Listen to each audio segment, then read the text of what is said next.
முதலமைச்சர் நினைத்தால் வன்னியர்களுக்கான 10.5 விழுக்காடு இட ஒதுக்கீட்டை உடனடியாக வழங்க முடியும் என கூறியுள்ள பாமக நிறுவனர் ராமதாஸ், தமிழ்நாட்டில் சாதிவாரி கணக்கெடுப்பு நடத்தப்படும் வரை போராட்டம் நடைபெறும் என தெரிவித்துள்ளார்.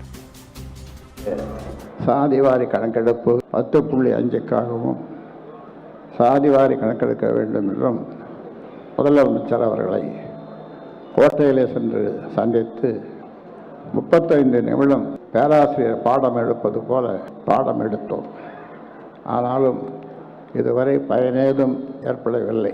ஆக இந்த நேரத்திலே தமிழக முதல்வர் அவர்களை கேட்டுக்கொள்கின்றேன். நீங்கள் 10.5 சாதாரணமாக ஒரே வாரத்திலே கொடுக்க முடியும். இருக்கின்ற தரவுகளை வைத்துக்கொண்டு நீங்கள் கொடுக்க முடியும். ஆனாலும் இது செய்ய மறுக்கின்றீர்கள். சாதிவாரி கணக்கெடுப்பு அது மத்திய அரசு தான் எடுக்கும் என்று சொல்லிக்கொண்டு தட்டி கழிக்கின்றீர்கள்.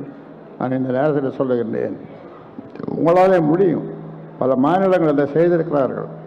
நீங்கள் உங்களால் முடிவதை மத்திய அரசிடம் ஏன் விடுகிறீர்கள்? அதனால் அதையும் இந்த நேரத்தில் சொல்ல கடமைப்பட்டிருக்கின்றேன். அதற்காக போராடாமல் நாங்கள் விடமாட்டோம், விடப்போவதுமில்லை. தமிழ்நாட்டு மக்கள் எதிர்பார்த்து கொண்டிருக்கிறார்கள். அதனாலே ஒரு கடுமையான போராட்டத்தை எங்களுடைய இளைஞர்கள் எதிர்பார்த்து கொண்டிருக்கிறார்கள். அதனால் அது நிச்சயமாக நடைபெறும்.